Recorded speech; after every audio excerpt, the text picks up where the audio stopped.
Saya kagum lagi kalau orang kata saya buka tahfiz, budak ni, ustaz ni buka tahfiz, yang keluar daripada sini memang ingat Quran. Tu baru betul. Dah memang tahfiz tu kerja dia. Untuk ingat Quran, bukan nak jadi engineering. Lepas tu jadi engineer silakan, tak ada masalah. Tapi bukan di tahfiz tu untuk jadi engineer. Mudir tu siapa dia? Bekas engineer yang nak bagi anak murid jadi engineer juga. Macam mana nak lahirkan engineer kalau dia bukan engineer? Tak ajaib ke tuan-tuan? Lepas main kursus ni, bukan kursus ni saja main, kena pergi mengaji.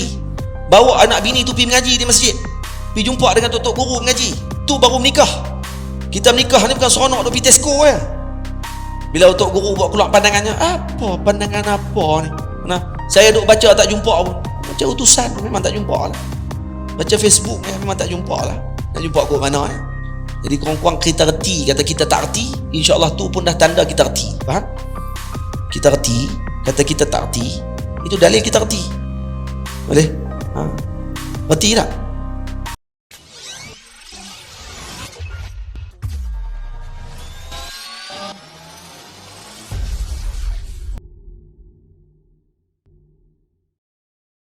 Assalamualaikum warahmatullahi wabarakatuh. Alhamdulillahi rabbil alamin. Wassalatu wassalamu ala ashrafil mursalin Sayyidina wa nabiyyina Muhammad ibn Abdullah Rasulil Amin wa ala alihi wa ashabihi wa man tabi'ahum bi ihsanin ila yaumiddin. Subhanaka la ilma lana illa ma 'allamtana innaka antal alimul hakim. Rabbi shrah li sadri wa yassir li amri wahlul 'uqdatam min lisani yafqahu qawli. Rabbi yassir wa la tu'assir, Rabbi tamim bi khair wa ba'd. Saya muliakan lagi saya kasihi ayahanda pengurusi bagi Masjid Sungai Tiram, Tuan Haji Zabidi. Saya muliakan Tuan Imam, Tuan Bilal, ahli jawatan kuasa masjid, para guru, para asatizah, para alim ulama, ibu ayah, abang-abang, kakak-kakak yang dirahmati Allah Subhanahu wa taala sekalian. Pertamanya kita merafakkan dan memanjatkan setinggi syukur kepada Allah Subhanahu wa taala dapat sama-sama kita berkumpul untuk meneruskan bacaan kitab Fathul Muta'ali fi Adabil Ilmi wat Talaqqi. Kita dah masuk pada fasal yang kedua, fasal pada menyatakan tentang pemilihan ilmu, guru dan teman. Jadi ini fasal ilmu apa yang perlu didahulukan ketika kita nak menuntut suatu ilmu, apa ilmu yang patut kita dahulukan, dan bagaimana kita nak memilih guru ketika mana kita nak belajar, dan juga bagaimana teman-teman yang patut kita jadikan sebagai teman kita dalam pengajian kita. Ini yang disebutkan oleh para ulama dalam kitab-kitab mereka dan saya nukilkan semula dalam bentuk syair. Mulakanlah ilmumu dengan Al-Quran, bukan sekadar baca tapi hafazan. Jadi para ulama terdahulu telah menjadi adab dan juga kebiasaan bagi mereka memulakan pengajian ilmu mereka dengan Al-Quran Al-Karim. Jadi saya sebut di sini, mulakanlah ilmumu dengan Al-Quran. Kenapa dimulakan dengan Al-Quran, khususnya kepada anak-anak yang masih lagi kecil dan muda? Karena Al-Quran akan membentuk lisan mereka. Al-Quran akan membentuk lisan, karena kalamullah.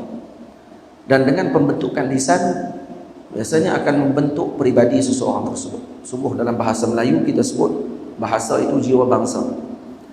Dan benar, bahasa itu jiwa bangsa. Kan kalau kita lihat anak-anak muda yang biasa menggunakan bahasa yang tidak sopan, maka itu adalah kepribadiannya. Sekarang orang tulis dalam Facebook, tulis dalam WhatsApp dan sebagainya, kadang-kadang ayat digunakan short term yang kita pun tak faham. Dan tu hakikatnya apa yang ada dalam jiwa mereka.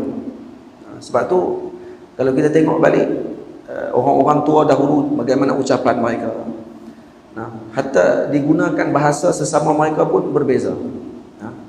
Tuan hamba, hamba, sahaya, digunakan bahasa walaupun kita nampak ni bahasa tua ni, orang lama-lama yang pakai ni, tapi sekarang Bila mana masuk sedikit bahasa Arab, dah mula guna ana, anta. Cakap dengan orang sampai ke orang tua pun kita guna anta dekat dia. Ini pak cik, kita cakap dengan dia, anta mai daripada mana pak cik? Anta. Anta ni kira kamu lah. Tapi cuba orang Melayu dia akan panggil ni pak cik, pak long, pak lang, pak ngah. Dia guna pak di depan untuk menunjukkan penghormatan. Pada guru dia akan cakap ustaz, tuan guru, tuan syekh. Nah, dia akan gunakan bahasa saya. Dia tak guna aku. Aku hanya dengan orang yang setaraf dengan dia, kawan-kawan dia, orang-orang yang rapat dengan dia. Biasanya dia gunakan aku. Dia tak akan gunakan bahasa aku dengan semua orang. Nah, dia akan guna saya. Sebab tu Tuan Guru Haji Abdullah Lubuk Taqah pernah marah anak-anak muridnya yang ketika bercakap dengan orang tulis dengan perkataan ana. Digunakan ana, kata dia. Kata ana ni ada dua. Aku pun boleh, saya pun boleh. Kan kamu nak cakap dengan Tok Guru, kamu cukup ana juga. Dengan Tok Guru kita bercakap, gunakan saya, jangan gunakan ana. Dengan orang tua-tua cakap, gunakan saya, jangan gunakan ana. Dalam ceramah pun sebaiknya gunakan saya, lebih baik daripada gunakan ana. Itu saya kadang-kadang bila tengok orang dalam majlis, dalam kuliah, ceramah dan sebagainya, digunakan perkataan ana, kadang saya pun jadi berbulu juga telinga. Tengah-tengah duk cakap ni, mengajak ni, ana ni sebenarnya asal daripada ana. Kita pun nampak jangan poyo. Guna saya lebih lembut. Nah, kalau orang Terengganu guna amba. Nah, lembut bahasa itu, karena itu bahasa-bahasa yang ada di dalam kaum kita. Kenapa Al-Quran dimulakan sebagai pengajian? Selain daripada membetulkan lidah anak tersebut, dia juga membentuk akhlak. Karena bahasa menentukan akhlak bagi seorang tersebut. Dan ini adalah apa yang telah ditentukan dan ditetapkan di dalam syarak, macam tu berlaku dalam agama. Nah, karena tu Nabi kita Muhammad sallallahu alaihi wasallam baginda mengatakan bahawa aku diutuskan untuk menghidupkan kembali bahasanya Nabi Allah Ismail alaihissalam. Bahasa Nabi Ismail dihidupkan oleh Rasulullah. Nah, dan Nabi diutuskan dengan bahasa. Di samping diutuskan dengan akhlak, innama bu'istu liutammima makarimal akhlaq, juga Nabi diutuskan dengan al-lughah. Waktu kata ulama, pembentukan mesti dengan lughah. Mau tak mau, lughah mustaqimah, maknanya lughah kita ini lurus, akan lurus pribadi kita, insyaallah. Nah, ini dia punya sunnatullah yang Allah Ta'ala jadikan terhadap kita semua. Karena itu dalam Quran bila semalam kita baca wa'allama Adam al-asma'a kullaha. Allah Ta'ala ajarkan al-asma' terlebih dahulu. Kenapa Allah Ta'ala ajarkan lughah terlebih dahulu kepada Nabi Allah Adam? Karena ini meluruskan kehidupan dia, perjalanan dia diluruskan dengan apa? Dengan lughah. Sebab itu lughah penting. Nah, lughah sangat penting. Bukan hanya lughah Arabiah, juga lughah Melayu kita sendiri. Itu perlu untuk kita baca balik buku-buku kajian yang lama, peribahasa-peribahasa Melayu yang lama, kena buka balik tengok. Nah, ambil balik minat kita dengan bahasa kita sendiri, karena bahasa kita juga kaya. Antara manuskrip yang paling banyak, kata ulama, kata pengkaji-pengkaji manuskrip, yang terbanyak dalam dunia antaranya adalah manuskrip dalam bahasa Jawi kita. Antara manuskrip yang terbanyak dalam dunia. Nah, jadi kita patut bangga dengan kita punya tradisi dan juga peradaban orang-orang kita Melayu, bangsa kita. Baik. Mulakanlah ilmumu dengan Al-Quran, bukan sekadar baca tapi hafazan. Jadi maknanya bukan hanya sekadar baca saja tapi dihafal. Sebenarnya semua boleh. Anak-anak kita kalau kecil boleh saja untuk hafal. Tapi orang kita Melayu ni dia agak manja sikit, dan akhirnya dia berbangga kalau anak dia boleh baca Quran habis khatam, tapi tidak dihantar anak tadi untuk hafal terlebih dahulu. Sepatutnya waktu ketika kecil, sebelum anak tadi masuk ke sekolah menengah, sekolah rendah, patutnya boleh dah untuk dia habiskan hafazan Al-Quran, kalau boleh. Satu saya hantar anak saya di kampung, di Mansyah Badawi, dekat Mansurah, ada satu kampung ni dipanggil kampung Al-Quran, dipanggil Baladul Quran, Mansyah Badawi. Dia ada Darul Quran, dan dia ada tempat untuk anak-anak kecil hafal Al-Quran. Dia akan terima budak-budak daripada umur sekecil 3 tahun, umur 3 tahun. Dia akan ajak cara baca dulu. Satu kampung, guru saja ada 100 orang perempuan, untuk guru semua perempuan. Sebab yang boleh mengajak budak-budak ni orang perempuan je. Orang lelaki tak boleh, lagi dia naik kaki. Ngajak budak-budak, dia mengamuk lagi teruk kan. Hak orang perempuan pun, anak saya balik, dia cerita kata, duk pegang paip kan. Tu hak ustazah tu, pegang paip. Tapi tak tibai orang, tibai kat dinding. Bagi anak murid takut. Umur 3 tahun. Sampai umur 7 tahun, biasanya. Dan dalam tempoh 3, 4, 5, 6, 7, 5 tahun ni, mereka akan dihafalkan dengan Quran. Setahun, belajar baca saja. Cara macam mana, dia ada teknik dia. Saya teringin nanti nak hantar di Mesir pun saya dah pernah bagi tahu, kata kalau Ruak Jawi boleh atur dengan guru-guru, asatizah, ustaz-ustaz ni, ustazah, khususnya ustazah lah, yang mana mereka boleh pergi mengaji di kampung tu, ambil teknik, balik, buka sistem tu, buat sistem tu, dan dia sanggup nak mengajar. Dan isteri saya dengan anak-anak saya duduk di kampung tu 14 tahun. Saya di Kahirah, mereka duduk di Mansurah, 3 jam perjalanan. Saya nak pergi tiap-tiap minggu tu 3 jam perjalanan, pergi balik 6 jam, jauh jugalah. Tapi dah isteri saya sanggup, dia kata tak apa, anak-anak kan, sebab dia pun tak ada asrama. Lepas tu sistem budak-budak tak ada asrama, dia kena duduk dengan mak ayah dia. Dia pergi sekolah 4 jam je mengaji Quran, 8 pagi 12 tengah hari balik dah. Lagi 20 jam buat apa? Dia kata yang sebenarnya yang nak kena tumpu hafalan dia bukan anak, bukan cikgu di sekolah, bukan ustazah tu, mak tu, ayah tu kat rumah. Itu betul. Kita hantar anak kita pergi ke Ma'atafi, minggu-minggu, bulan-bulan pergi ambil. Anak dah hafal elok, kita buat balik, kita bagi dia rosak, bagi handset, bagi apa semua, lupa terus budak tu. Mai balik ke Ma'atafi, ustaz ni pula nak kena puasa balik. Pening ustaz-ustaz. Okey, kena bagi balik ni. Sebab tu zawiyah saya nanti tak boleh balik. Tak boleh balik. 4 tahun tak boleh balik. Kerana balik, dia akan terus jadi manusia yang baru. Dia balik je, dia main balik, dia lupa habis hak mengaji. Dia akan kena ulang balik yang baru. Jadi kena duduk 4 tahun, tak boleh balik. Baik. Jadi duduk sana setahun, setiap hari balik, rumah akan mengulang dengan mak dia. Mak dia akan tengok pula, ibu dia akan tengok pula macam mana mengaji apa semua sekali. Kemudian ada kelas tambahan lagi di luar. Ustazah ada yang mengajak di luar dan sebagainya. Tuan-tuan bayang umur 7 tahun, masuk darjah 1 waktu ketika sebut di sekolah, dipanggil KJ1. Kalau di Mesir dipanggil KJ1. KJ1. Masuk saja KJ1, kalau dia hafal sekurang-kurangnya 15 juzuk, macam mana keadaan budak? Umur darjah 1 dah boleh hafal 15 juzuk. Ada yang cerdik tu 30 juzuk habis. Bukan sekat 30 juzuk tuan-tuan. Depa hafal Alfiyah Ibnu Malik 1000 bait. Kemudian hafal lagi Alfiyah Al-Imam Syatibi, Matan Syatibiyah. Matan Syatibi dalam ilmu qiraat 1000 bait lagi, 2000 bait dalam masa umur dia 7 tahun bang. Baca dengan ayat. Jadi masa masuk umur darjah 1 tu ke sekolah, dia dah habis dah Quran. Bukan habis baca, habis hafal. Kita boleh sebenarnya, masyarakat Melayu kita boleh buat. Tapi kita buat tadika, kita buat pasti, kita buat apa semua sekali, kita hanya bagi hafal ayat-ayat tertentu. Padahal budak ni boleh sebenarnya lebih daripada tu. Dan masa dia pun 4 jam juga. Dan tempoh anak waktu ketika umur daripada 3 tahun sampai umur 7 tahun tu, sebelum dia masuk sekolah rendah, tak perlu bagi dia untuk nak mengaji ilmu kira-kira, tak perlu bagi dia sebenarnya nak mengaji ilmu orang panggil apa? Yang dipelajari waktu tingkat darjah 1. Yang ada silibus yang di darjah 1 di sekolah tu. Tak perlu pun. Waktu tu tumpu Quran 4 tahun.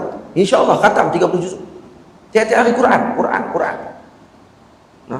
Boleh hafal. InsyaAllah budak-budak lah, kita ajar orang tua boleh sembang lah. Sebab kita tengok pun boleh tengok lah. Seorang tikus tengok besi. Ya. Otak tua ni letih dah. Kan naqshi ala al-hajar. Budak-budak ni kan naqshi ala al-hajar. Susah tapi lekat lama. Orang tua ni kan naqshi 'alal ma', seperti menulis di atas air, senang tapi cepat hilang. Cuba tuan-tuan tulis atas air ni. Weh, senangnya. Lepas tu ada lekat apa? Tak ada apa. Berlalu macam tu je. Tapi anak-anak kecil kan naqshi 'alal hajar. Jadi kita tempah di atas batu, susah. Keluar sampai keluar api-api. Tapi lekatnya lama. Saya pun duk teringin dalam hati ni, kalau ada sistem macam tu di negara kita ni, dalam tempoh 4 tahun anak-anak tadi keluar sebagai hafiz. Jadi masuk darjah 1, dia boleh masuk dah sekolah biasa. Dia nak masuk sekolah kebangsaan, silakan. mengaji balik yang macam biasa sampai darjah 6, kemudian dia boleh jadi masuk dari tingkatan 1, dia nak masuk sekolah mana asrama penuh, silakan, tidak ada masalah, dia dah hafal Quran. Faham? Kita bagi anak kita hafal umur 13 tahun.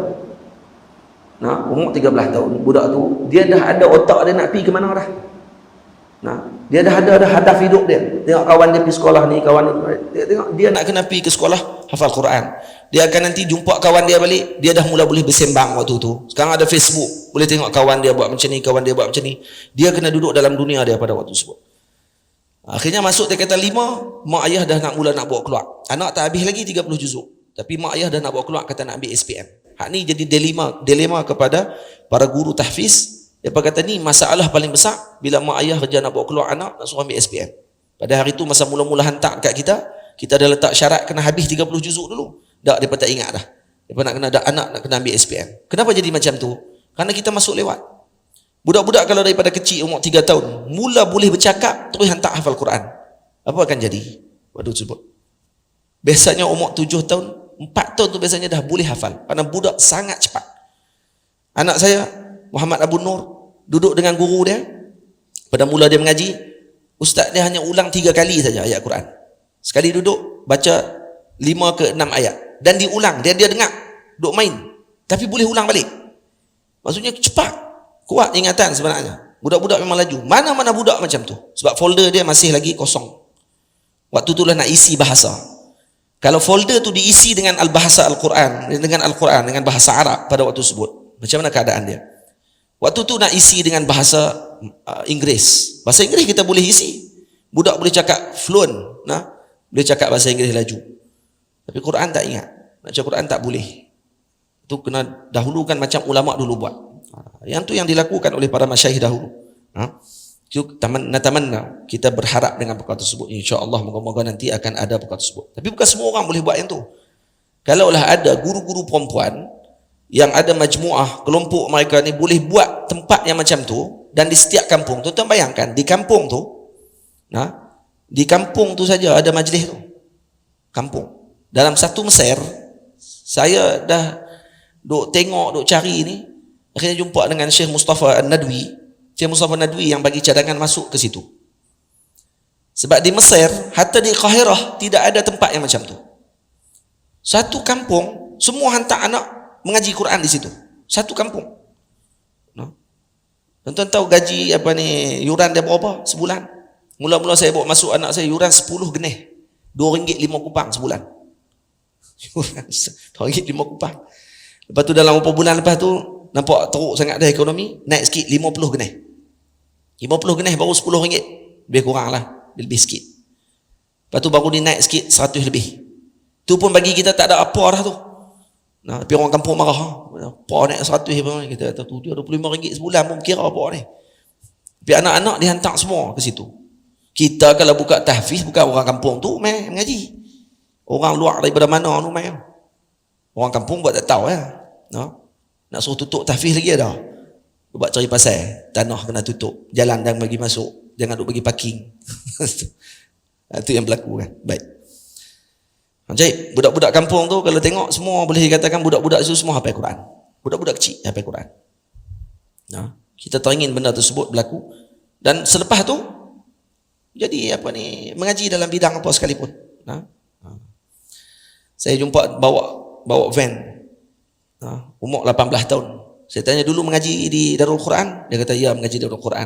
Habis? Tak habis, dia kata. Saya mengaji tak habis. Lepas tu dah ni buat apa? Tak buat apa dah. Bawa van dia. Oh, bawa van. Berapa sempat apa? Sikit je. Sikit berapa? 18 ya. 18 juzuk. Bawa van. 18 juzuk apa? Kita malu tuan. Hak bawa van 18 juzuk. Sambil-sambil bawa van duduk mengulang Quran kira lekeh habis lah. Sebab tu bahasa yang paling utama sekali. Sebab tu saya sebut di sini, mulakanlah ilmumu dengan Al-Quran, bukan sekadar baca tapi hafazan. Sunnah para salaf jangan diabaikan, setelahnya barulah menghafaz matan. Jadi sunnah para salaf jangan diabaikan. Kita kadang-kadang lebih kepada nak menghafal matan, tertinggal Quran. Ni satu lagi keajaiban. Yang lebih lagi ajaib, kalau ada orang pergi komplain, Dia kata, alah hafal Quran saja aja, budak-budak tahfiz hafal Quran. Tapi semayang tak erti. Nah, semayang tak betul dia kata gitu. Ya, dia hafal Quran, dia duduk tempat hafal Quran, tahfiz, memang tempat dia untuk hafal Quran. Nah, kemudian yang duduk di pondok boleh pula pandang yang tak betul kepada orang hafal Quran. Ini suatu benda yang sangat salah sebenarnya. Mana boleh kamu hafal matan sepatutnya sebelum kamu hafal Quran. Sepatutnya hafal Quran dulu. Tu yang sepatutnya. Ini bangga hafal Alfiyah Ibnu Malik, Quran tak hafal. Quran bukan wajib hafal. Alfiyah pun tak wajib hafal. Quran tak wajib hafal. Ya betul, tak ada masalah. Alfiyah wajib hafal? Tak wajib hafal. Tapi dia boleh bangga pula, ni hafal Alfiyah ni. Ni hafal Quran. Patutnya Quran lebih didahulukan. Nabi SAW waktu sahabat syahid, ditanya dulu siapa yang kam aksar akhzan bil Quran. Siapa yang paling banyak ambil Al-Quran, maksudnya siapa yang paling banyak menghafal dan mengamalkan Al-Quranul Karim. Yang tu yang didahulukan dalam meletakkan jenazahnya di dalam maqam di kalangan para syuhada. Hatta syuhada pun ada kedudukan. Hafiz tidak sama dengan tidak hafiz. Tak sama. Atau hafizul Quran ni benda yang luar biasa sebenarnya. Bukan semua orang boleh hafal Quran dan bukan semua orang masuk tahfiz habis 30 juzuk. Tak percaya tuan-tuan duduk tahfiz. Tu ialah nak suruh. Tadi duduk tengok. Kata orang hafal Quran ni, hafal Quran je pun. Ada pula yang mai buat apa nak, jangan buka tahfiz. Jangan buka tahfiz. Tahfiz ni ramai dah orang buat. Ya betul, tak ada masalah yang tu. Kita buka pondok, jangan buka tahfiz. Boleh, tapi jangan pelekeh tahfiz. Kerana ini tempat-tempat ahlullah. Nabi sebut dalam hadis, hum ahlullah wa qassatuh. Ini adalah ahlinya Allah Ta'ala dan mereka ini orang-orang yang diberi perhatian oleh Allah. Ahlul Quran. Jangan main-main. Boleh? Selepas hafal Quran, barulah hafal matan. Itu yang sepatutnya. Tapi kita terbalik. Quran tak hafal, bangga dengan hafal matan daripada hafal Quran. Tak kena macam tu. Tak boleh. Kecuali lah umur dia dah telajak dah dan dia dah masuk pondok, nak suruh dia hafal Quran balik, lah kali tak mengaji apa. Tak mengaji apa terus dia kata kalau kena hafal, sebab Al-Quran perlu kepada tumpuan. Sungguh. Kami di Azhar kena hafal berapa juzuk pun pening. Di Azhar kena hafal 8 juzuk. Turun 4 juzuk pun pening. Suruh hafal 4 juzuk je untuk 4 tahun. Pening. 4 juzuk je lah, sikit je. 1 juzuk baru dah 10 lai. Try tengok. 1 juzuk 10 lai. Maksudnya 20 muka. Kalau 20 hari, habis. Sehari semuka. Try buat kemah boleh. Try tengok. Try tengok apa? Nak tengok. Quran ni bukan macam kita duduk dengar lagu.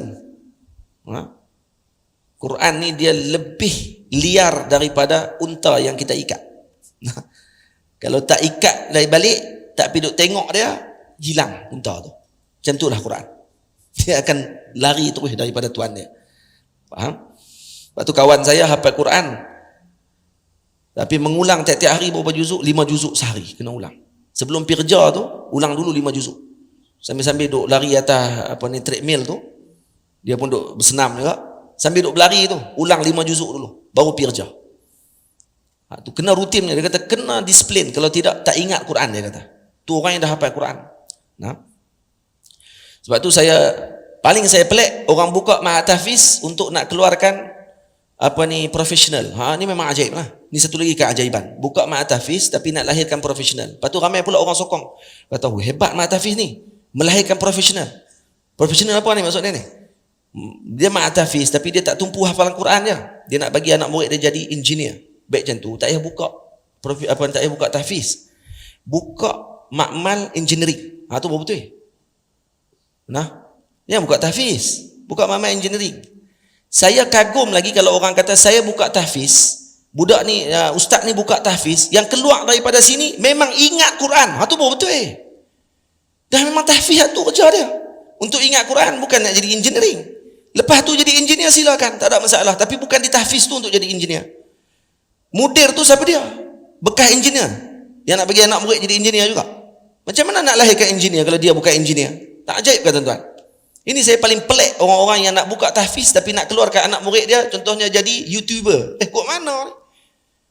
Tahfiz jadi YouTuber. Baru nampak pro, bukan hafal Quran saja tapi jadi YouTuber, takkan boleh jadi dua.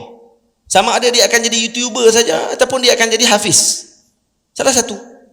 Faham tak? Heran saya orang-orang pakat duk puji kata Mak Tafi ni bukan hanya keluar jadi tahfiz tapi jadi pemain bola. Oh, lagi hebat. Kalau macam tu baik masuk Bukit Jalil. Jangan masuk tahfiz, masuk Bukit Jalil. Itu baru betul insya-Allah jadi pemain bola. Lagi hebat lagi hantar akademi AC Milan, MU. Masuk ke Real Madrid. Tu baru jadi betul. Berlatih dengan Muhammad Salah. Tu betul. Ni hak model pun boroi. Nak lahirkan anak murid jadi apa ni pemain bola. Kok mana ni? Tahfiz keluar hafiz, pondok keluar ulama, baru betul. Sebab setakat yang saya duk tengok ni tak ada lagi fakulti law tiba-tiba keluar jadi apa ni, daripada law ni dia punya objektif fakulti law adalah untuk melahirkan ulama besar dalam dunia Islam. Kok mana? Dia akan jadi seorang peguam yang hebat. Tu yang kerja dia. Lepas tu ada orang nak komplain, takkan tu saja. Takkan keluar daripada law jadi peguamnya? Kenapa tak jadi sekali dengan engineer? Ada orang kata tuan-tuan? Tak ada orang kata. Tapi bidang agama paling dimain-mainkan oleh orang. Takkan jadi hafiz saja. Takkan tak boleh jadi engineer kot. Takkan pelik tuan-tuan? Ini saya saja anak abang ni. Nabi tuan-tuan pun kena sedar juga sebab saya tahu ada orang yang dalam otak dia masuk tahfiz bukan jadi hafiz saja. Dia kena jadi benda lain. Masuk tempat lain, jangan jadi hafiz. Takkan boleh hafal Quran. Boleh tak? Betul tak saya cakap ni? Betul tak betul?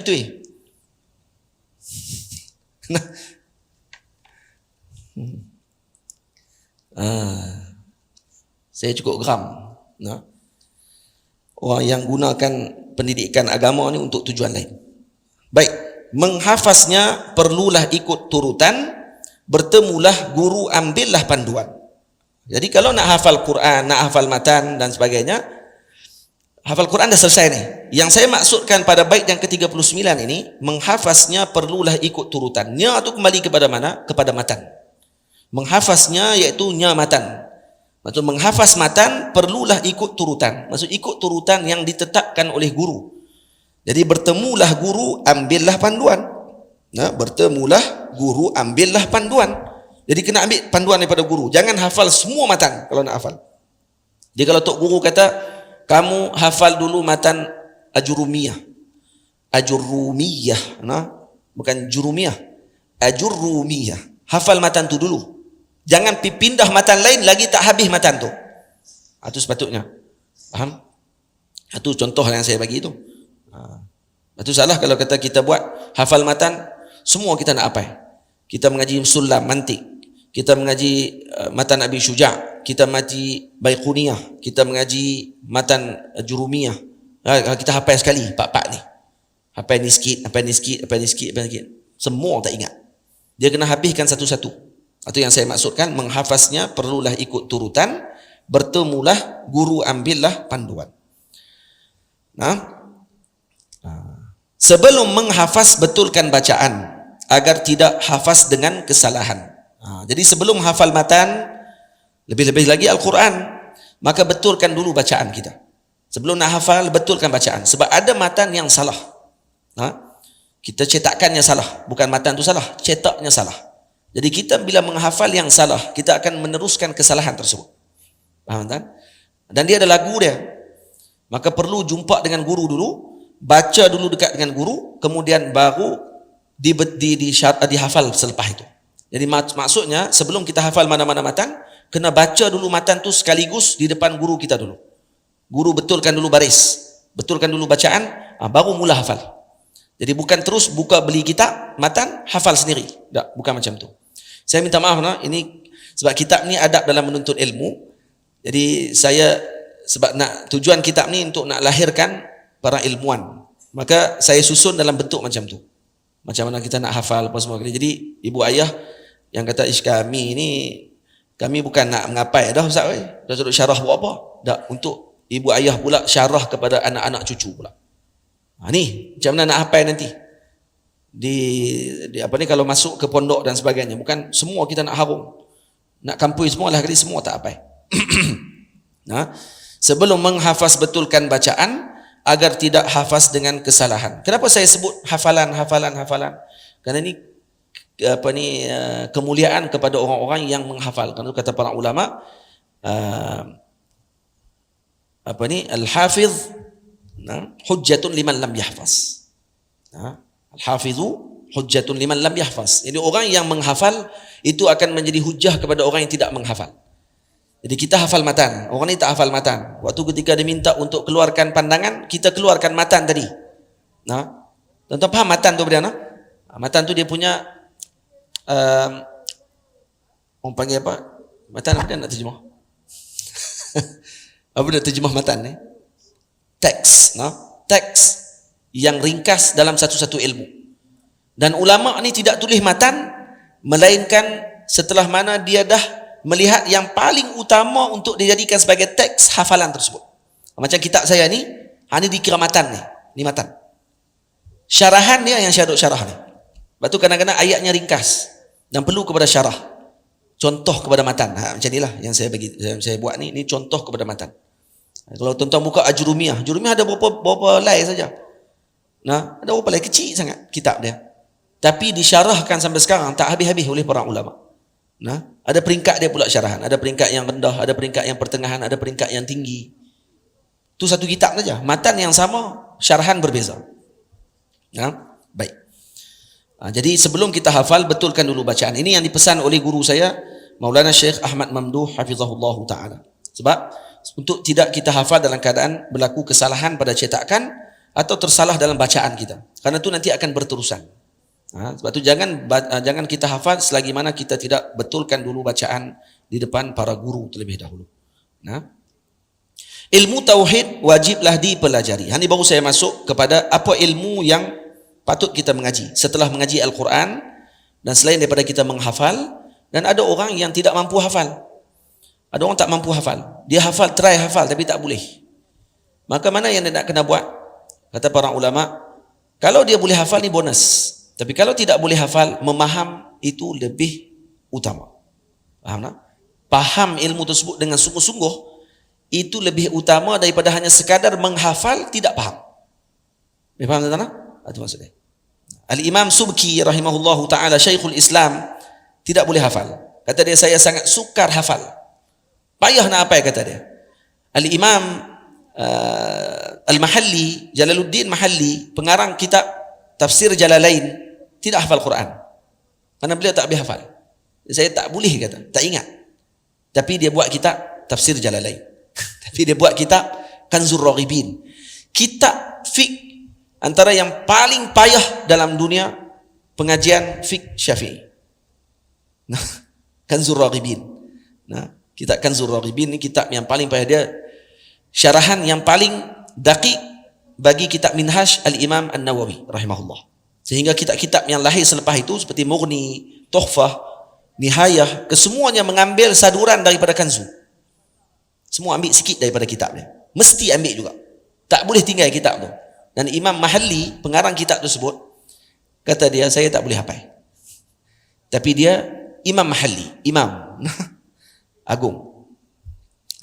Tapi janganlah guna hujah tu untuk tak mau mengapai. Ada orang yang jenis macam tu. Dia malah nak mengapai. Dia kata, oh alhamdulillah ada juga ulama besar yang tak hafal. No?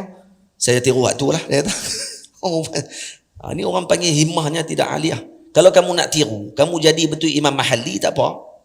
Masalah duduk di mahallah ya. Ada tempat di kampung, di Mesir. Duduk di kampung tu ya, tak boleh jadi apa. Nah, kalau jadi betul macam dia tak apa lah. Boleh tulis kitab, boleh bawa keluar macam Imam Mahalli bawa keluar, tak apa. Kan tak dia apa. Nah. Ilmu tauhid wajiblah dipelajari. Ilmu pertama perlu dikuasai. Jadi ini ilmu pertama yang perlu kita kuasai, iaitu ilmu tauhid. Betulkan i'tiqadmu pada yang esa, janganlah menyamakannya dengan hamba. Laisa kamitslihi syai' wa huwas samiul basir. Jadi itu tujuan kita belajar ilmu tauhid, untuk kita kenal Allah. Yang kedua, untuk kita tidak menyamakan Allah dengan makhluk. Karena Allah tidak sama sekali menyamai dan menyerupai makhluknya. Baik, apa kitab yang patut kita pelajari? Maka saya sebut mengikut kepada turutan yang ringkas bagi sistem pengajian di Al-Azhar Asy-Syarif. Ini yang saya sebut ni sistem pengajian di Al-Azhar. Ataupun sistem saya sampul juga dengan sikit sistem daripada Madrasah Hadramaut, Yaman. Baik, apa kitab tauhid yang patut kita mengaji? Ini kitab tadris. Yang saya sebut ni kitab tadris dipanggil. Maknanya kalau tuan-tuan nak buat majlis di masjid, kalau nak susun pengajian, sepatutnya untuk ambil kitab-kitab ini. Dia dalam bahasa Arab lah. Tapi kalau dalam bahasa Melayu kita adalah kitab-kitab bahasa Melayu, ada Faridatul Faraid, ada kitab Baqurah Amani. Itu semua kitab-kitab yang dipakai dan juga diterima oleh jamaah ulama di kalangan bangsa Melayu. Saya ada juga kitab tauhid yang saya karang dalam bentuk syair tapi tak dikeluarkan lagi. Saya rasa tak keluarkan lagi. Saya tulis 53 bait dan 53 rangkap syair. Tajuk kitabnya Al-Iqdul Farid fi Manzumati Tauhid. Iqdul Farid fi Manzumati Tauhid. Kenapa saya buat nama Iqdul Farid? Karena saya ambil daripada kitab Jauharatul Tauhid. Daripada Qaridah Bahiyah. Qaridah Bahiyah karangan Al-Imam Dardir rahimahullah. Qaridah, apa makna qaridah? Qaridah maknanya permata yang tidak ditebuk lagi. Itu qaridah dipanggil. Makna qaridah adalah permata yang baru keluar daripada tiram tu. Permata tu diambil dan masih lagi tidak ditebuk, tak dibuat lagi kalungan. Maksud ni hasil yang pertama keluar dari Imam Dardir rahimahullah. Imam Dardir kata beliau, saya tak boleh buat syair. Saya tak boleh buat syair. Itu bukan bidang saya, kata dia. Tapi matan tersebut keluar secara tiba-tiba waktu ketika majlis zikir beliau bersama dengan tariqah khalwatiyah, waktu dia hadir, waktu tengah zikir tu terkeluar daripada kepala dia matan-matan tu. Balik, dia kata dia tulis balik dan siap satu malam. Kitab Qaridah Bahiyah 71 bait. Dia kata saya terus tulis, tak boleh tidur. Waktu tengah duduk zikir tu terkeluar matan tu, dan kitab tersebut menjadi kitab rujukan besar dalam dunia Islam setelah itu. 71 bait dia. Ini Imam Dardir punya karamah. Dan dia kata itu satu-satu matan yang dia tulis dalam bentuk syair. Sebab dia tak boleh tulis syair. Sebab bukan semua orang boleh tulis syair. Faham tak? Saya buat Iqdul Farid, kenapa? Karena saya ambil daripada qaridah. Qaridah permata yang tidak dilubangkan. Iqdun permata yang dilubangkan. Sebabkan karena saya ambil daripada kitab dia, maka dia seolah-olah saya telah mengambil daripada dia, maka seolah-olah dia adalah rantai yang telah disusun. Dengan iqd. Maksud jadi permata ataupun yang telah disusun, karena saya tebuk daripada kitab Qaridah Al-Imam Dardir rahimahullah, maka saya namakan dia dengan Al-Iqdul Farid fi Manzumati Tauhid. Dan saya karang pun dalam satu hari, hari Arafah. Saya karang hari Arafah tahun 2018 kalau tak silap saya. Hari Arafah, daripada waktu subuh saya karang dan siap karangan tersebut pada jam selepas zuhur. Waktu zuhur siap kitab tersebut, tapi sampai sekarang tak keluar. Adalah dalam ni tulisan tu ada, cuma tak dikeluarkan lagi sebab saya nak kena syarah dulu kitab tersebut. Baik, insyaAllah ada rezeki nanti kalau kita syarah kitab tu nanti kita baca di sini insyaAllah. Kalau umur panjang, kita ada pendek aja, ringkas. Baik, aqidatul awam juga qaridah, faham dan kuasai sebelum jauharah. Ini turutan kitab tauhid yang patutnya kita mengaji kalau dalam bahasa Arab. Kenapa nak mengaji kitab apa dulu? Yang pertama kitab aqidatul awam. Aqidatul awam, bukan aqidatul awam. Awam beza dengan awam. Awam, orang awam. Aqidah orang-orang awam. Kalau awam maknanya orang-orang yang berenang, bang. Awam maknanya perenang. Jadi akidah perenang lah. Ini nak berenang, kat mana scuba, mana pula ni? Jadi akidah perenang. Jadi jangan baca baris tak betul. Awam disyaddahkan, maka dia akan jadi perenang. Kalau awam, maka dia akan jadi maknanya awam, orang awam maksudnya. Akidah orang-orang awam.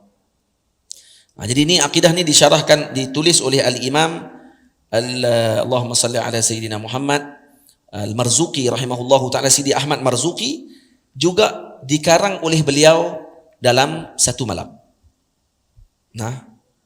Ajaibnya tuan-tuan, kitab ni pun saya pun baru perasan ni. Kitab yang saya tulis dalam bait ni, Aqidatul Awam dan Qaridah, juga Jauharah, ketiga-tiga kitab ni semuanya dikarang oleh ulama-ulama ni dalam satu malam. Siap kitab tu, satu malam. Semua. Aqidatul Awam, ini kitab yang patut kita pelajari. Yang kedua Qaridah Al-Bahiyah, yang kita sebutkan yang kedua, dan yang ketiga Jauharatul Tauhid. Yang ini peringkat yang ketiga.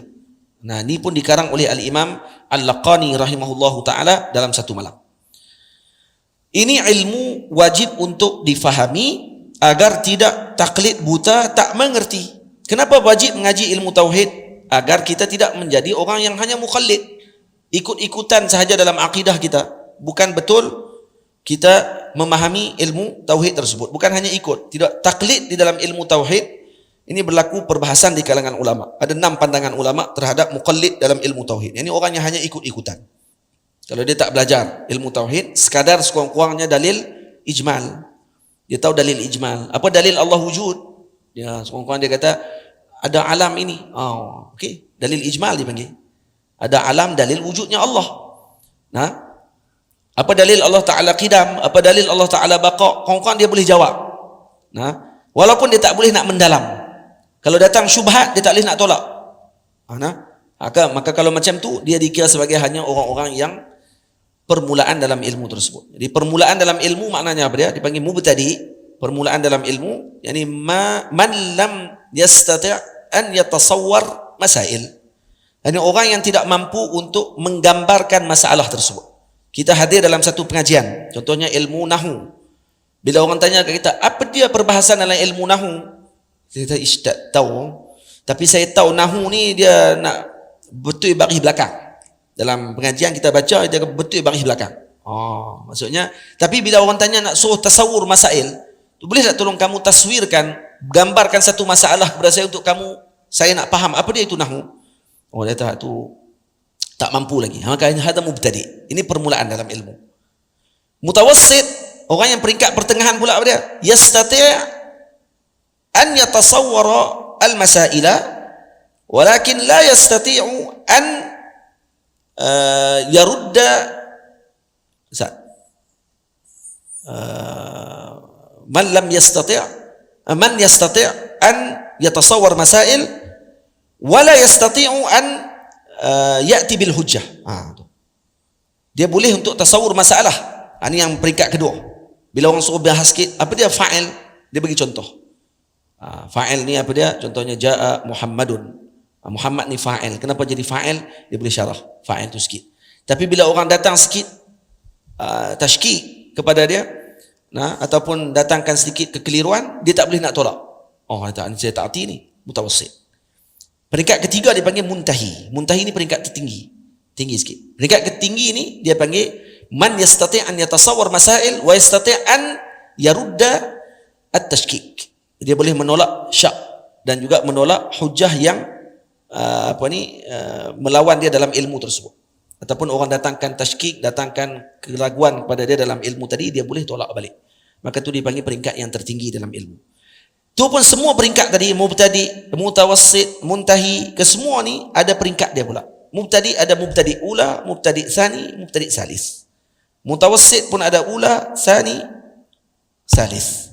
Muntahi pun ada ula, tsani, salis. Dan kesemua peringkat tadi ada kitab dia masing-masing yang perlu dipelajari. Jadi tuan-tuan, macam mana? Cukup 4 tahun mengaji? Cukup 4 tahun nak mengaji? Tak cukup.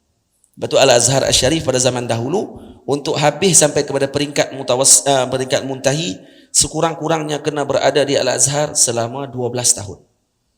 Baru habis muntahi. 12 tahun, sekurang-kurangnya. Karena setiap bidang 4 tahun. Maksudnya nak masuk habis mubtadi 4 tahun. Nak habiskan muntahi mutawassit 4 tahun lagi. Nak habiskan muntahi 4 tahun lagi. Jadi ada 12 tahun sekurang-kurang dia kena habiskan. Jadi sebab tu tuan-tuan jangan pelik. Kalau orang duduk di pondok zaman dulu lama-lama, kerana nak selesaikan ke semua peringkat tersebut. Sebab ada orang yang nak keluar nak jadi tok lebay. Ada orang nak jadi tok guru. Nak jadi tok lebay, nak jadi boleh baca di masjid untuk buat majlis ta'lim dan sebagainya, cukup 4 tahun. Boleh dah, alhamdulillah, insya-Allah. 4 tahun boleh dah buka majlis ta'lim. Tapi kalau nak jadi tok guru buka pondok, tak boleh 4 tahun. Kurang-kurangnya kena 12 tahun pengajian dia. Dan kena habiskan selesai semua bidang pengajian yang dia telah ditentukan oleh guru dia pada waktu tersebut, di institusi tersebut. Faham tuan-tuan? Yang tu baru boleh keluar. Payah tak mengaji? Tak payah. Macam tu, ikut turutan dia elok, insya-Allah. Lama, no? Lama. Saya pondok nak buat yang tu lah, nak buat 12 tahun tapi takut tak ada orang, tinggal saya seorang lagi. Jadi saya seorang duk baca kitab kat seorang-seorang diri. Timbalan mudir lari, Tok-tok guru semua lari habis tu. Tinggal saya seorang. Syekh Muhammad Alawi Maliki, anak murid tak boleh balik daripada madrasah dia 10 tahun. Tak boleh balik. Syekh Muhammad. Siapa pergi ke Mekah masuk madrasah dia 10 tahun tak boleh balik. Maklum rindu sahaja dekat mak ayah kena buang terus. Bagi tahu rindu saja kena buang dah. Hati tak ada dah dengan ilmu. Duk rindu dah benda-benda lain. Balik. Tak payah main dah. Macam tu sekali. Sebab saya pernah beritahu kat Abuya Fahmi Zamzam. Syekh Fahmi saya pernah bagi tahu dekat dia waktu sebelum saya ke Mesir tahun 2003 waktu tu. Saya beritahu kat Syekh Fahmi, saya kata Syekh saya nak cadang macam nak pergi ke mengaji dengan Abu Said Muhammad Alawi Maliki. Waktu Said Muhammad masih hidup lagi. Tahun 2003 tu. Syekh Said Muhammad meninggal tahun 2005. Kalau tak silap saya. Dia meninggal tahun 2005. Jadi 2003 tu saya kata saya nak pergi ke Mekah boleh tak? Saya nak pergi sambung di sana. Saya tak mau pergi Mesir. Apa dia kata kat saya? Boleh ke? Dia kata. Boleh ke nak pergi? Duduk di tempat dia tak boleh balik 10 tahun. 10 tahun tu tak boleh balik. Kalau mak ayah mai ke Mekah pun tak tentu boleh jumpa. Kalau dia tak bagi jumpa, tak akan boleh jumpa. So dia ambil tu. Dia tak ada. Pelajar Malaysia sekarang ni dia kata tak ada seorang pun. Indonesia ramai dia kata. Tu pun dia kata ada seorang pelajar Indonesia tengah duk urut. Dia 6 tahun tak balik. Duduk dengan Abu Said Muhammad, 6 tahun tak balik. Duduk tengah urut kaki tok guru. Tengah duk urut ni petang tu. Dia sebut kat Abu Ya, dia kata rindu dekat ayah dia kata. Nah. Sebut rindu kat ayah ya. Syed Muhammad senyap waktu tu. Tengok anak murid dia. Malam tu dia panggil. Dia panggil dia buat apa? Dia bagi beg siap dah. Dalam beg tu ada pakaian. Nah, ambil beg ni. Ni tiket kapal terbang. Balik. Jangan mai dah dia kata. Balik. Tak usah mai dah. Sebut rindu ya. Itu Syekh Fahmi sendiri cerita dekat saya. Nah. Ni cerita 16 tahun yang dulu dia cerita kat saya. Belum saya pergi Mesir. Dia tersanggup dengar-dengar yang tu. Dah apa pergi Mesir kot. No? 10 tahun tuan-tuan, tak boleh balik. Saya ni kira rendah sikit lah. 4 tahun ni tak boleh balik. No? Sebab masalah kita nak jadi anak kita ni siapa sebenarnya? Kalau betul nak jadi yang macam sepatutnya, kena korban. Kita kena korban. Saya sendiri pun duduk di Mesir 4 tahun tak balik. Nah, kita nak betul anak kita jadi, kena korban. Saya ni kalau kata nak kira dengan tak sempat masa saya rasa sendiri dalam hati tak rasa sempat nak khidmat dengan ayah saya. Saya rasa macam galak tak sempat nak khidmat dengan ayah. Balik-balik seminggu. Padahal saya balik tiap-tiap tahun. Tapi rasa galak sebab saya balik 2 bulan, 3 bulan saja. Setiap tahun saya balik. Selepas saya kahwin tahun 2010, saya pergi Mesir 2004. Tahun 2010 saya mula balik tiap-tiap tahun. 2010, 2011, 2012 sampai 2020. Saya balik tiap-tiap tahun kerana saya dah ada isteri, ada keluarga, ada dua tu maksud keluarga mentua lah, bukan ada bini dua orang tak, bini seorang ya. Nah, nak kena balik rumah mentua, nak cucu, Tok Wan nak tengok cucu dan sebagainya, balik tiap-tiap tahun tu 3 bulan, 2 bulan, 4 bulan saya balik. Saya masih rasa galak pada waktu tersebut. Tapi moga-moga itu jadi jariah kepada ayah kita, insya-Allah. Nah, dan jadi jariah dan ayah pun redha. Waktu saya mula duduk dah masa tu dah 10 tahun di Mesir. Dah 10 tahun duduk di Mesir. Tiba-tiba guru saya Syekh Ahmad Mamduh sebut dekat saya waktu dia mai ke Malaysia. Dia mai Malaysia tahun 2010. Saya waktu dah 6 tahun, 7 tahun di Mesir waktu tu. Dia mai kali pertama dia mai. Bila dia mai saja, dia tengok setiap kali tempat yang saya pergi dengan dia, rupanya dia duduk perhati. Saya duduk belakang. Rupanya orang pun salam dengan saya sekali, macam salam dengan dia. Waktu saya baru 7 tahun di Mesir. Jadi orang duk salam. Orang dah kenal saya waktu sebab saya dah mula balik ke Malaysia waktu tu. Jadi salam pakat rai kita sekali termasuk dengan Syekh. Walaupun saya duduk belakang waktu tu. Rupanya Syekh perasan. Lepas tu Syekh sebut apa dekat saya sebelum dia balik ke Mesir. Lepas dia main 2 minggu tu. Dia kata, Muhammad, aku tengok apa dia orang Malaysia buat dekat hang dan sebagainya, dia kata. Dan aku nasihat dekat hang. Dan aku bagi arahan. Jadi arahan bukan nasihat. Aku arah dekat hang untuk duduk di Mesir ini tambah lagi 10 tahun. Dan aku akan susun semua dekat hang, dia kata. Nanti mai ke Mesir balik, aku akan susun semua.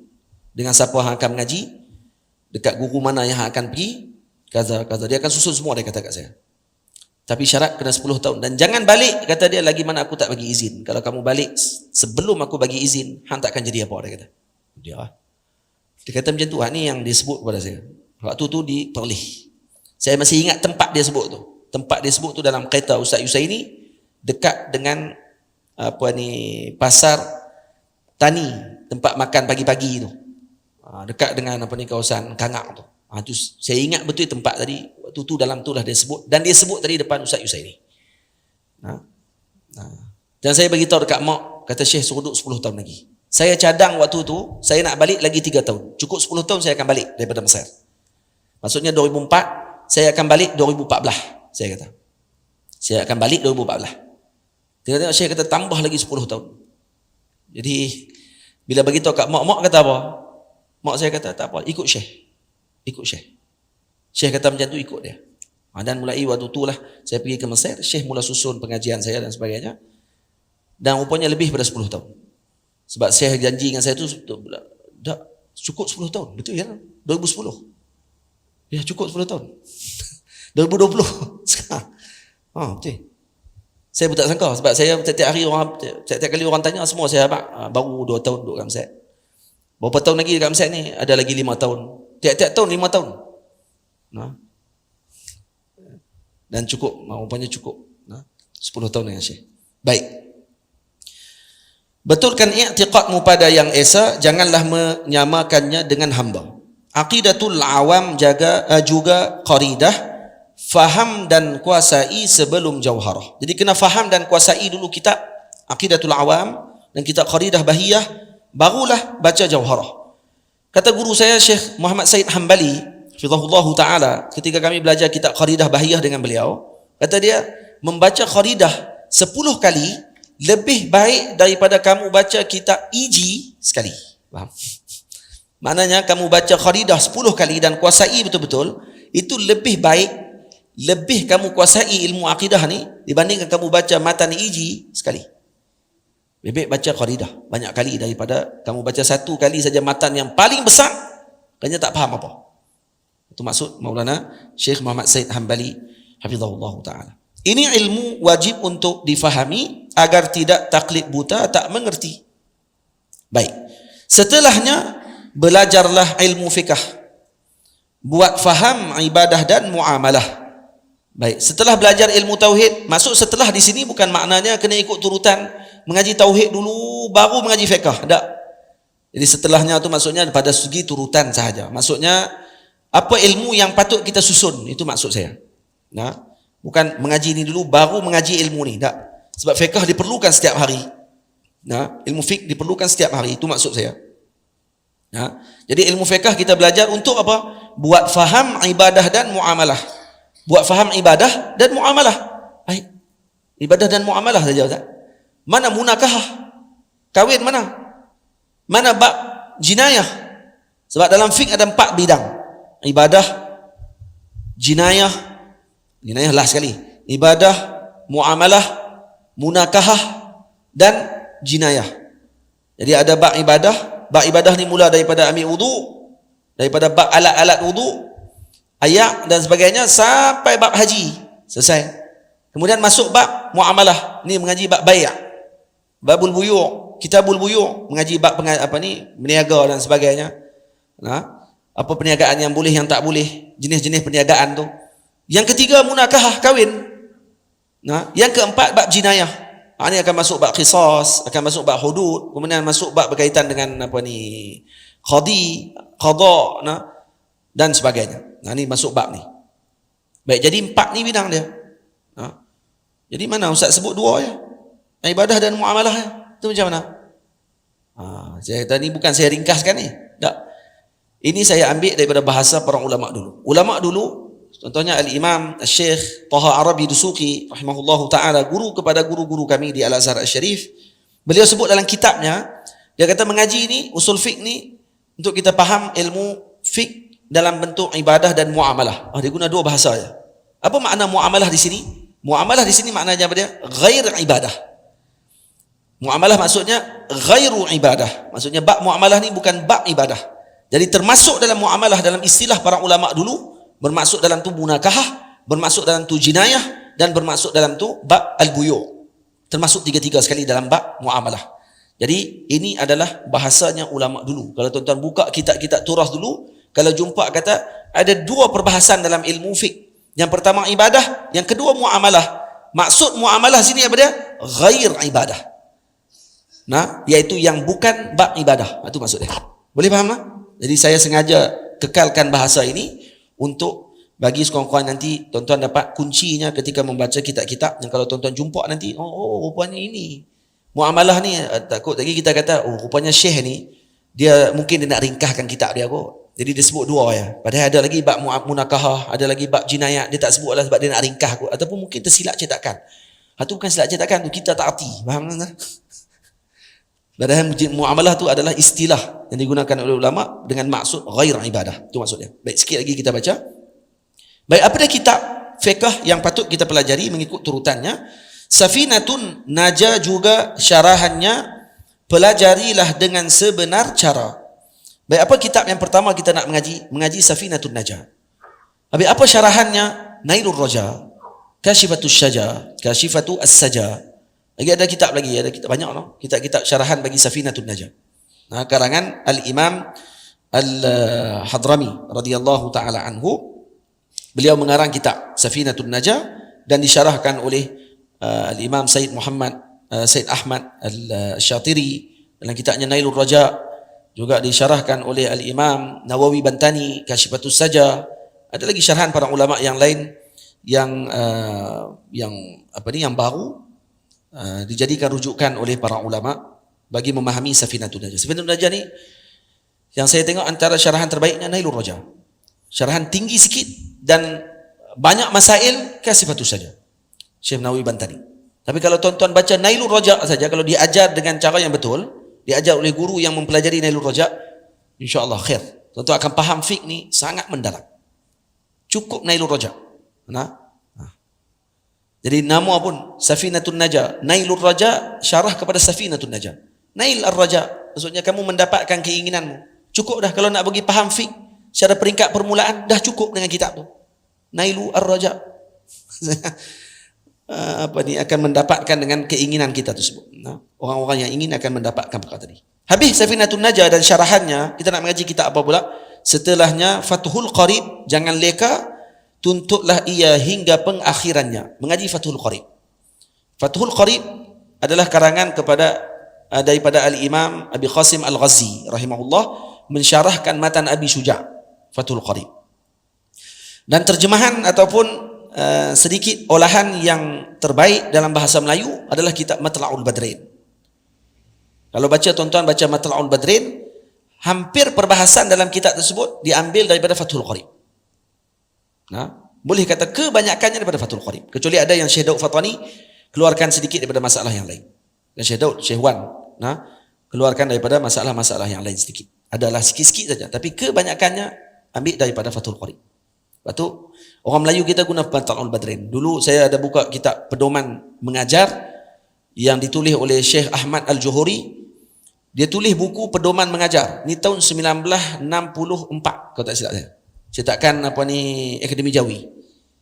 Buku tu dia cerita habis macam mana nak mengajar peringkat rendah. Guru nak kena buat apa? Cara nak baca macam mana? Tu di Johor, sistem pengajian Johor dulu. Saya bagi hadiah baru ni dekat Mufti Johor. Mufti Johor terkejut. Dia kata, ada buku ni Mufti Johor pun tak tahu kata ada. Bila baca balik saya tengok dia ada satu peringkat, dia panggil peringkat khas. Baru tu saya pula tak tahu. Mufti Johor pula syarah. Sebab tu dia kata ni sistem Johor punya. Dia kata peringkat khas ni, dia kata ustaz, zaman dulu kalau habis peringkat khas di Johor dah boleh jadi Tok Qadhi. Tu dia. Habis peringkat khas saja. Dia ada darjah 1, darjah 2, darjah 3, darjah 4, darjah 5, darjah 6. Darjah 6 ni kelas khas. Darjah 6 tu dah boleh jadi qadhi dah. Darjah 6 pengajian sekolah agama. Tu dia. Sakat. Darjah 5, saya tengok pengajian darjah 5 mengaji kitab apa? Mengaji kitab faraid. Darjah 5 mengaji faraid. Ngaji faraid dan saya tengok dia kata hari ni guru mengajar bab aul, dia kata bab aul. Baik bagaimana memahami aul. Dan kemudian tulis pula berapa anak murid yang faham pengajian yang lepas, tulis. Yang tak faham berapa orang. Baik apa masalah yang tak faham, semua tulis. Tu dia. Lah ni ada pondok buat macam tu. Pondok kalau buat macam tu menyembung tuan-tuan. Dia ada buku panduan mengajar. Buku tu ada. Tu buku turas tu. Ulama dulu tulis. Macam mana nak mengajak darjah 1, macam mana nak mengajak darjah 2, Macam mana nak mengajar darjah 3, darjah 4, darjah 6 dia panggil kelas khas. Dia tak habis kelas khas ni, boleh jadi qadi, boleh jadi pegawai agama, boleh jadi apa semua lah. Hebat sistem kita ni sebenarnya, tapi tak dihidupkan. Tak dihidupkan balik. Okey. Sebenarnya sistem pendidikan sekolah, kenapa dia ambil umur dah 7 tahun, kemudian habis umur 12 tahun, darjah 6. Maksudnya sistem yang terbaik dah sebenarnya. Memang sungguh dalam sistem pengajian Islam pun macam tu. Umur 7 tahun tu sampai umur 13 tahun, 12 tahun, ini peringkat rendah. Peringkat ni kalau diasah betul-betul, masa dia masuk peringkat sanawi tak perlu lama dah. Tak perlu 6 tahun, 3 tahun cukup untuk jadi alim. Kalau betul-betul. Kalau betul-betul lah. Kalau tak betul, kan? Dah kita edit apa? Sebab tu yang penting sebenarnya siapa? Bukan sistem tu. Guru yang nak duduk dalam sistem tu yang perlu dibetulkan dulu. Kalau sistem baik, guru tak berkualiti, tak edit, tuan. Betul tak betul? Tu apa ni, ada seorang syekh ni sebut dekat saya waktu saya lawak dia. Dia kata dia mai ke Malaysia, dia kata ketika dia mai ke satu majlis, dia tanya kenapa tak mengaji ilmu tauhid dalam majlis ni, kenapa tak mengajar tauhid? Maka guru tadi kata tak ada orang nak mengaji tauhid. Tauhid ni orang dah tak minat. Tadi takut perbahasan dia jadi mendalam sangat, jadi orang tak minat. Betul, kalau mengaji tauhid sungguh. Buka kitab tauhid je dan kurang orang terus. Tapi cuba buka kalau kitab sonok-sonok sikit, kan? Dia rasa tenang, dia nak main dengar, tapi fikir banyak. Dia buka kitab mantik lagi teruk lah. Itu tinggal ustaz ya. Tok imam pun tak main, kan? Itu bukan kitab mengaji di masjid lah. Dia kata, tauhid kenapa tak buat macam tu? Dia kata sebab takut orang tak mengaji, dia kata. Apa kata syekh ni dekat yang guru yang mengajar ni, dia kata orang tak mau mengaji kah? Atau gurunya tak ada untuk mengajar? Itu yang orang nak je mengaji, tapi siapa yang nak mengajar tu? Sepatutnya dipikirkan guru yang mengajar tersebut. Anak murid ni dia main nak terima ya. Tapi kalau gurunya tidak disediakan dengan tepat, maka tak boleh mengajar. Tak akan sampai yang sepatutnya. Itu maksud dia. Sikit lagi, kemudian kita berhenti. Mana tahu? Baik. Jadi itu Fathul Qarib. Tuntutlah ia hingga pengakhirannya. Maksud sampai bab yang akhir. Safinatun Najah hanya bincang bab ibadah saja. Dia tidak ada bab muamalah, tidak ada bab munakahah, tidak ada bab jinayah. Tak ada. Dia hanya bab ibadah saja. Karena ini yang paling utama dan itu yang fardu ain. Dalam ilmu pengajian fiqh, fardu ainnya adalah bab ibadah. Karena semua orang perlu kepada bidang tersebut. Perlu untuk kita semayang, perlu untuk kita keluarkan zakat, perlu untuk kita keluarkan menaikkan haji, umrah, perlu untuk kita berpuasa. Dan juga wuduk dan sebagainya itu, semuanya perlu perkara tersebut bagi semua orang. Tapi bab buyur, meniaga, bukan semua orang meniaga. Sebab tu bab buyur tidak lagi dikira sebagai fardu ain pada waktu tersebut kepada semua orang. Dia hanya fardu ain kepada orang yang nak melibatkan dirinya dalam dalam perniagaan. Itu sepatutnya. Munakahah wajib kepada semua orang? Tak, kepada orang yang nak menikah. Jinayah wajib kepada semua orang? Tak wajib. Wajib kepada ahlu halli wal aqdi, kepada khadi, untuk dia tahu tentang bidang tersebut. Sebab tu saya kurang setuju mengajar di masjid kitab jinayah. Apa keperluan? Apa keperluan mengajar jinayah dalam masjid? Yang hadir masyarakat awam, yang kadang-kadang main majlis pun kitab tak bawa. Apa keperluannya? Bab jinayah bukan diajar di situ. Bab jinayah diajar di mana? Di pejabat agama. Itu betul bab jinayah. Yang bahagian pelaksanaan, dia yang buka. Ada seorang tok guru main buka pula dekat para pegawai agama. Dia ajak bab qada kepada siapa? Kepada di Jabatan Mufti contohnya. Itu betul. Bab munakahah. Munakahah boleh lagi. Bolehlah kira sebab orang nak nikah. Tapi sepatutnya bab munakahah tu pun waktu kursus nikah saya. Baca bab munakahah tu betul-betul. Faham tak? Bukan bab munakahah kerja duk cerita dalam kain. Saya sangat sedih ketika mana buat majlis, kita buat kursus nikah, panggil anak-anak muda nak main kursus nikah, dan tu diwajibkan. Tiba-tiba yang bagi ceramah bagi sesuatu yang tak sepatutnya kepada orang yang datang untuk mengaji bab berkenaan munakahah. Patutnya dia dapat niat untuk nak menikah ni untuk apa. Ni dah duk cerita nak menikah ni syok. Nanti malam tamu nak buat macam mana. Ni apa benda ni? Yang ni yang berlaku, yang selalu dimaklum kepada kita. Ustaz-ustaz yang mengajak dalam kursus nikah, dia lagi seronok untuk nak bergalak waktu tu. Nak bagi orang gelak, nak bagi orang-orang muda seronok. Tuan-tuan tahu yang mai tu tak menikah lagi. Tidak, dia tak mai lah kursus nikah. Kecuali yang nak nikah yang kedua, dia tak masuk dah kursus nikah. Dia mai tu nak mengaji, nak mai dengar. Waktu tu lah kita nak kena cerita betul-betul. Ya, saya tahu cerita juga. Bab nak mandi wajib macam mana apa semua tu cerita. Tapi lebih banyaknya kadang-kadang pada benda yang di luar daripada sepatutnya dia cerita. Dan orang yang pernah ikut kursus nikah dia akan tahu.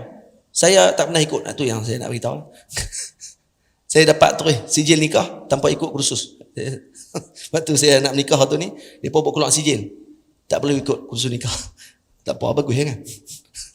Dia bagi sijil lah. Nah, sijil cukup dah. Tak payah masuk kursus. Oh, tak apa. Yang apa ni, yang ikut dia pun bagi tahu macam tu dekat saya. Sedih tuan-tuan, sedih. Sepatutnya waktu itulah kita nak kena bagi tahu. Cuba tengok macam mana para ulama ajar tentang nikah. Nikah bukan kahwin ni seronok saja. Nikah ni tanggungjawab. Benda besar sepatutnya. Bila dapat anak, apa yang patut dibuat? Sepatutnya dia ajak waktu tu macam mana nak hantar kepada para ulama untuk tahnik. Anak ni nak bubuh nama apa yang sepatutnya? Akikah bila nak kena buat? Nah, apa yang hukum-hukum hakam akikah? Itu masa tak panjang Ustaz, seminggu je. Ya seminggu tu tak jadi panjang lah. Sebab kamu sendiri pun menyembang kok lain lebih banyak daripada hak tu. Cerita dalam kain ni. Nah, duk cerita seronok kata ni kawan ni sampai lucah. Benda lucah diceritakan dalam tu lebih banyak daripada ilmu yang sepatutnya disampaikan. Patutnya diberi perhatian. Anak-anak muda yang mai tu tak kahwin lagi. Waktu tu duk tengah cerita pula benda-benda galak ni, lagi dia galak. Duk tengok tu, pasangan dia mai sekali. Nak nikah, dia nak balik, dia tengok balik naik motor sekali. Tak kira dia berhenti kat tepi jalan, dia praktik terus kawan tu cerita macam mana? Kita tadi dia mengaji tadi, kita mengaji ni kena beramal, kan? Cari pasal tuan-tuan. Jangan buat macam tu. Tu amanah kita dengan Allah. Ketika mengajak bagi betul. Kenapa nak cerita benda-benda yang macam tu? Maaf, bukan semua lah macam tu, tapi banyak macam tu. Tak semua, tapi banyak macam tu. Waktu tu peluang betul-betul. Sebab kursus nikah ni wajib. Kursus nikah wajib. Kalau kata digunakan peluang tu waktu tu untuk nak betul bagi didikan kepada anak-anak muda ni kenal dengan agama, minat cukup dah. Kata rupanya banyak lagi benda kami tak tahu. Lepas main kursus ni, bukan kursus ni saja main, kena pergi mengaji. Bawa anak bini tu pergi mengaji di masjid. Pergi jumpa dengan tok-tok guru mengaji. Tu baru menikah. Kita menikah ni bukan seronok duk pergi Tesco ya. Pergi Tesco, malam esok pergi pula Pavilion, bentuk pergi pula ke mana? Ada sini. Queens Bay. Dia duk pergi kot tu ya. Muka dia hari ni Subway, esok Kentucky, esok McDonald. Dia duk ulang tu ya. Masjid tak pernah main. Tak patutnya dengan menikah tu bawa anak bini main mengaji. Tuntut ilmu. Bagi ada hubungan dengan para ulama, bagi ada hubungan dengan ilmu. Patutnya dalam kursus nikah tu hak tu nak kena terangkan. Bagi tahu yang tu. Patutnya. Bukan nak cerita dalam kain. Hak tu tak perlu cerita tuan-tuan. Kambing pun tahu nak buat macam mana. Kambing tak perlu masuk kursus nikah. Tepi jalan, alhamdulillah anak banyak. Nah. Anjing pun tahu macam mana nak keluar anak banyak. Tak perlu cerita yang tu. Dia cerita tu saja nak seronok. Ajaib betul kita. Zubat serta syarahannya jangan lupa, jika dikuasai pasti tak kecewa. Yang ketiga kitab apa? Zubat. Matan Zubat ada 1000 lebih baik yang perlu dihafal untuk kita kuasai ilmu fiqh. Ni kalau kata dia ikut turutan ni, mengaji Safinatun Najah syarah-syarahannya, kemudian mengaji pula kitab Fathul Qarib dengan syarahannya, dengan hasyiahnya Al-Imamul Bajuri dia ambil sebagai rujukan. Kemudian dia belajari pula Zubat dan syarahannya. Zubat banyak syarahannya. Mawahibus Samad karangan Al-Imam Imam Samad karangan siapa? Allahumma salli ala sayyidina Muhammad. Siapa dia karang Mawahibus Samad? Lupa nama belakangnya. Allahu akbar. Ulama Azhar. Mengaji kitab apa ni, Fathur Rahman karangan Al-Imam Syihabuddin Ramli, ayah kepada Al-Imam Syamsuddin Ramli pengarang Nihayah. Mengaji kitab apa ni, Ghayatul Bayan. Mengaji kitab apa ni, Allahumma salli ala sayyidina Muhammad, syarah Zubat. Itu antara syarah yang payah tu, Fathur Rahman dengan apa ni, Ghayatul Bayan. Baik. Habis Zubat, baca kitab apa pula? Syuruh Minhaj, semisal Kanzur Raghibin, juga kutub Syekhul Islam dan Muslimin. Dan selepas tu baca kitab Minhaj karangan Al-Imam Nawawi rahimahullah, dan baca syarahnya iaitu Kanzur Raghibin karangan Al-Imam Mahalli, Kemudian juga menjadikan kitab-kitab karangan Syekhul Islam. Siapa Syekhul Islam? Tadi pagi saya dah sebut.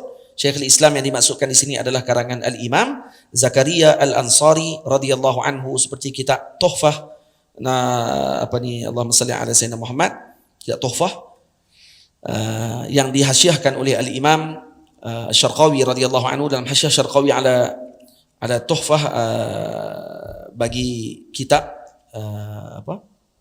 Tahrir Tanqih Al-Lubab. Tahrir karangan Al-Imam Zakaria Ansari. Imam Zakaria Ansari syarah pula kitab dia sendiri, matan. Kemudian dihasyiahkan oleh Imam Syarqawi, Syekhul Azhar. Jadi kitab-kitab Syekhul Islam Zakaria Ansari dipelajari. Kalau belajar yang macam saya sebut ni kitab fiqh, insya-Allah jadi faqih. Insya-Allah. Faqih. Kemudian pelajarinya wahai para penuntut, ikutilah turutan yang aku sebut. Jadi ikutilah turutan yang saya sebut ini, insya-Allah akan dapat apa yang sepatutnya kita inginkan dalam ilmu tersebut. InsyaAllah bulan depan ada rezeki dan peluang kita akan sambung pada bait yang ke-51. Ilmu ini ada alat dan tujuan, jika tidak cukup jadi tak keruan. Ilmu ini dia ada alat dia. Tadi yang saya sebut itu dipanggil ilmu Allahumma salli ala sayyidina Muhammad, dipanggil termasuk dalam ilmunya maqasid dipanggil. Dia ada alat, dia ada maqasid. Dan termasuk maqasid juga ilmu tafsir, ilmu hadis. Dan ilmu yang saya sebutkan tadi itu ilmu teras yang patut kita pelajari. Kemudian tapi ada ilmu yang dipanggil alat untuk kita masuk dalam satu bidang ilmu. Apa dia ilmu alat yang patut kita mengaji? Bulan depan insya-Allah saya akan syarahkan apa ilmu alat yang patut kita mengaji. Dan kalau tuan-tuan faham yang ini, kenapa saya sebutkan ini dulu? Faham yang ini, insya-Allah orang akan faham bagaimana ulama ini dikeluarkan untuk istimbatkan hukum agama Allah Ta'ala ini bukan benda yang ringan dan mudah. Semudah ABC kita tengok YouTube, terus kata hadis ni dhaif, tak boleh pakai. Hadis ini kata, tak boleh pakai. Ini orang panggil Nabi tak buat, maka kita tak boleh nak buat. Maka pada waktu tersebut, ini kita akan jadi beza orang yang belajar dengan orang yang tidak belajar. Ilmu yang saya sebutkan satu-satu ilmu ni, bila kita tahu tu tadi, kita akan kata Masya Allah, rupanya nak jadi macam Imam Asy-Syafi'i ni memang seolah-olah syibih mustahil katanya. Maksudnya menunggu bulan jatuh ke riba. Itu apa dia orang panggil tu? Itu peribahasa tu betul ke? Ataupun menunggu kucing bertanduk orang panggil. Seolah-olah macam syibih mustahil lah. Mustahil nak jadi macam ni. Kalau nak betul jadi macam dia, mustahil. Cukup kita tengok para ulama yang ada waktu sekarang ketika mana mereka mengajar ilmu, kemudian dalam ketika mengajar tersebut digunakan ilmu yang mereka pelajari tadi satu persatu alat yang mereka pelajari tersebut, maka kita akan tahu kata banyak lagi rupanya yang kita tidak pelajari, yang kita tidak akan sewenang-wenang untuk jur'ah, berani untuk kita nak menemplak dan juga memperlekehkan para alim ulama yang mereka ini hidup, mati mereka, tidur, gerak mereka, fikirnya hanyalah untuk umat Nabi Muhammad sallallahu alaihi wasallam. Faham tuan-tuan? Cukup yang tu kita tahu pun alhamdulillah dah. Itu tujuan kita. Jadi kalau tuan-tuan faham ini, tuan kata Allah Akbar, payah rupanya. Cukup tahu payah pun tak apa dah. Kurang-kurang dia akan jadi hormat dah. Ni masalah tak tahu apa. Ni masalah ni. Bila untuk guru buat keluar pandangannya, apa pandangan apa ni? Saya duk baca tak jumpa pun. Baca utusan memang tak jumpa lah. Baca Facebook memang tak jumpa lah. Nak jumpa kot mana ya? Jadi kurang-kurang kita reti, kata kita tak reti, insya-Allah tu pun dah tanda kita reti. Faham? Kita reti, kata kita tak reti, itu dalil kita reti. Boleh? Reti tak? Reti insya-Allah. Baik, setakat tu dulu aku qouli hadza, astaghfirullahal azim li wa lakum. Bulan depan kita akan sambung pada perbahasan seterusnya dan akan ada lagi bab yang lebih menarik di belakang-belakang ni yang kita akan pelajari sama-sama insya-Allah taala. Qul qouli hadza astaghfirullahal azim li wa lakum. Assalamualaikum warahmatullahi wabarakatuh. Bismillahirrahmanirrahim. Alhamdulillahirabbil alamin wassalatu wassalamu ala asyrafil mursalin wa ala alihi wa sahbihi ajma'in. Rabbana atina fid dunya hasanah wa fil akhirati hasanah wa qina adzaban nar. Rabbana hab lana min azwajina wa dhurriyyatina qurrata a'yun waj'alna lil muttaqina imama. Rabbana zidna ilman wa wasi' fi rizqina wa barik lana fima razaqtana waj'alna mahbuban fi qulubi ibadika wa 'azizan fi 'uyunihim. وجعلنا وجيها في الدنيا والآخرة من المقربين يا كثير النوال وحسن الفعال قائما بلا زوال مبدئا بلا مثال فلك الحمد والمنة والشرف على كل حال وصلى الله على سيدنا محمد وعلى آله وصحبه وسلم الحمد لله رب العالمين. السلام عليكم ورحمة الله.